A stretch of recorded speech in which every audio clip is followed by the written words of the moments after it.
Praise the Lord. നമ്മെ ഒരിക്കലും മറക്കാത്ത കർത്താവിന് നന്ദി പറഞ്ഞുകൊണ്ട് ഫെയ്ത്ത് വോയിസിലേക്ക് ഞങ്ങൾ എല്ലാവരെയും സ്വാഗതം ചെയ്യുന്നു. വിശുദ്ധ ഗ്രന്ഥം തുറക്കപ്പെട്ടു. വിശുദ്ധ യോഹന്നാൻ എഴുതിയ സുവിശേഷം 16-ാം അധ്യായം 22-ാം വാക്യം ഇങ്ങനെ വെളിപ്പെടുത്തുന്നു: എന്നാൽ ഞാൻ വീണ്ടും നിങ്ങളെ കാണും, അപ്പോൾ നിങ്ങളുടെ ഹൃദയം സന്തോഷിക്കും. നിങ്ങളുടെ ആ സന്തോഷം ആരും നിങ്ങളിൽ നിന്ന് എടുത്തു കളയുകയില്ല. ക്രിസ്തുവിൽ പ്രിയപ്പെട്ടവരെ, യേശു ക്രിസ്തു നമ്മെ കാണുവാൻ ആഗ്രഹിക്കുന്നു. ഇപ്പോൾ നമ്മൾ ദുഃഖിതരാണെങ്കിൽ യേശുവിനെ കാണുമ്പോൾ നമ്മുടെ ദുഃഖമെല്ലാം സന്തോഷമായി മാറും. യേശു പറയുന്നു, സത്യം സത്യമായി ഞാൻ നിങ്ങളോട് പറയുന്നു, നിങ്ങൾ കരയുകയും വിലപിക്കുകയും ചെയ്യും, എന്നാൽ ലോകം സന്തോഷിക്കും. നിങ്ങൾ ദുഃഖിതരാകും, എന്നാൽ നിങ്ങളുടെ ദുഃഖം സന്തോഷമായി മാറും. സ്ത്രീക്ക് പ്രസവവേദന ആരംഭിക്കുമ്പോൾ അവളുടെ സമയം വന്നതുകൊണ്ട് അവൾക്ക് ദുഃഖമുണ്ടാകുന്നു.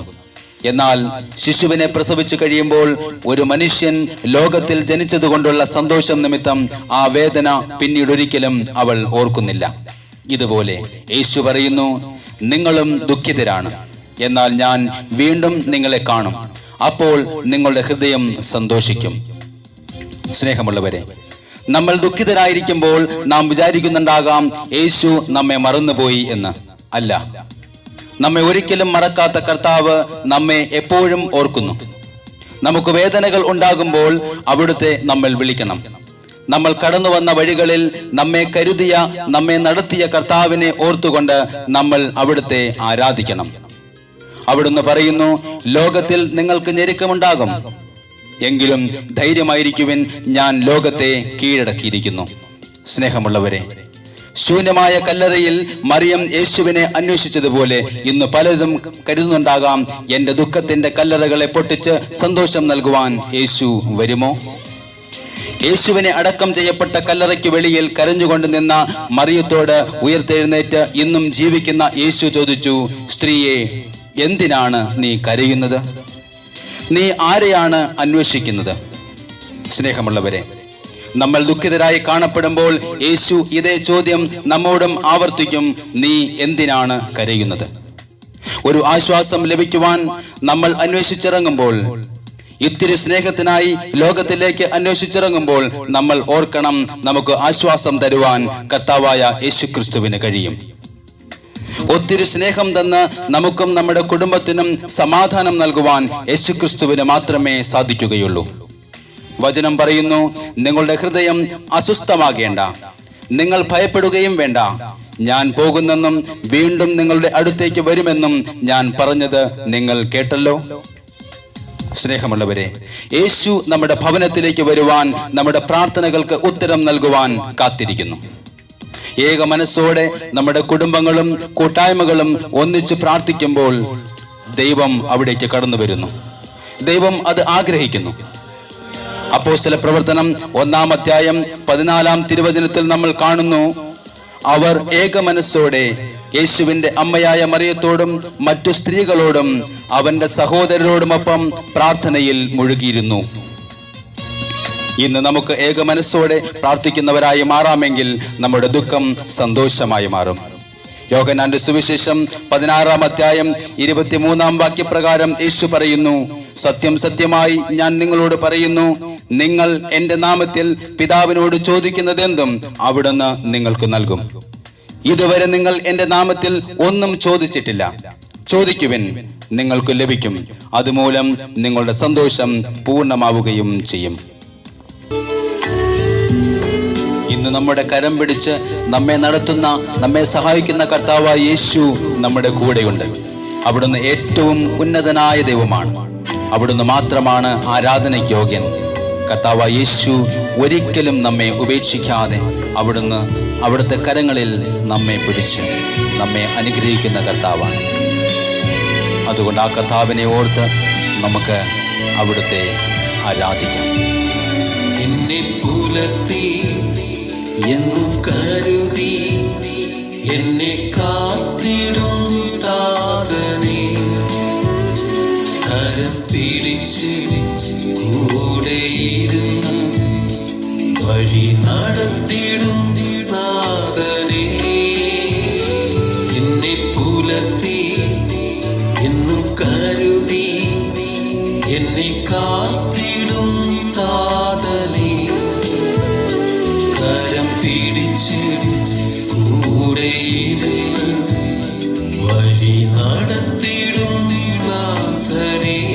മാത്രം യോഗ്യൻ. യേശു മാത്രം യോഗ്യനാണ്. ഓ കർത്താവേ, അങ്ങ് മാത്രം യോഗ്യനാണ്. യേശു മാത്രം യോഗ്യനായ, ഓ ആരാധനയ്ക്ക് യോഗ്യനായ കർത്താവ് യേശു മാത്രം.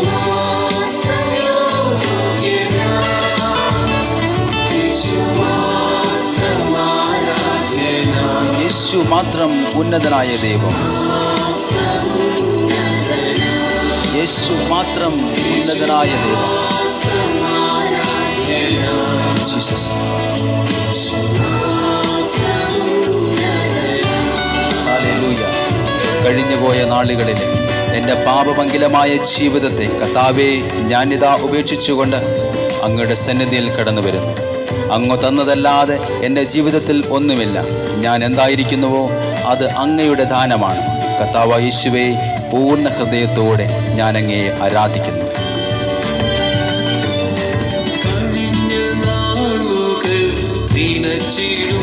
ജീസസ്.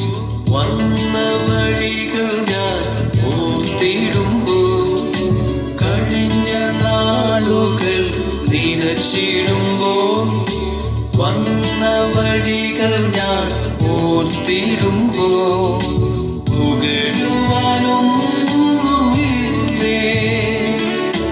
ഞാനായൊന്നുമില്ലേ. യേശുവേ, അളവില്ലാത്ത അങ്ങയുടെ ദാനത്തെ ഓർത്ത് നന്ദി.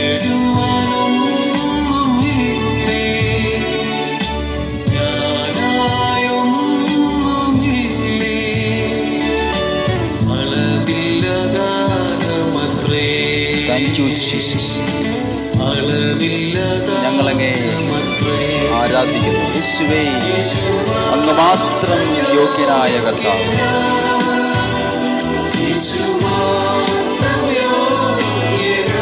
യേശുവേ, അങ്ങ് മാത്രം യോഗ്യനാണ്.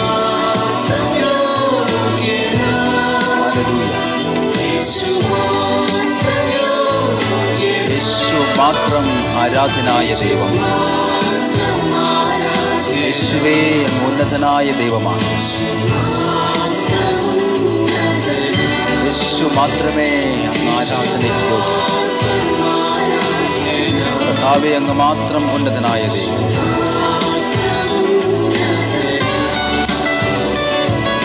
ഓ കർത്താവായ യേശുവേ, എൻ്റെ ഇല്ലായ്മയിലും എൻ്റെ തകർച്ചയിലും എന്നെ സഹായിക്കുന്ന അവിടുത്തെ ഞാൻ എൻ്റെ ഉയർച്ചയിലും ഒരിക്കലും മറക്കുകയില്ല. കർത്താവായ യേശുവേ, സ്നേഹത്തോടെ ഞാൻ അങ്ങയുടെ തിരുഹൃദയത്തിൽ ചായുന്നു. എന്നെ സ്നേഹത്തോടെ പുണരണമേ. യേശുവേ, എൻ്റെ കുറവുകളെ അവിടുന്ന് നിറവുള്ളതാക്കി മാറ്റണമേ. എന്നെ അനുഗ്രഹിക്കണമേ. ഉയർച്ചയിലും ഞാൻ മറക്കുകയില്ല.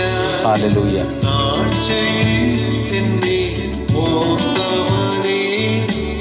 ഉയർച്ചയിലും ഞാൻ മറക്കുകയില്ല. മറന്നിടാനാവതില്ലേ ജീസസ്. മാർവതിൽ ഞാൻ ചാരുന്നേ.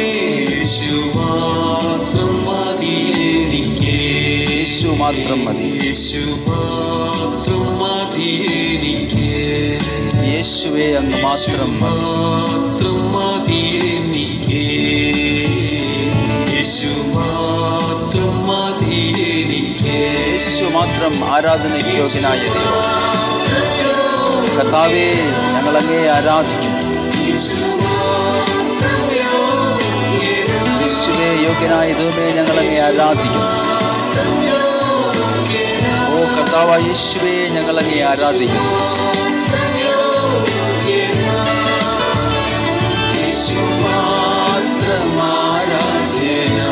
യേശുവേ, അങ്ങ് ഉന്നതനായ ദൈവം.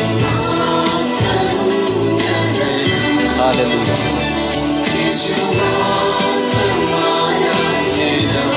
കർത്താവേ, സ്തോത്രം.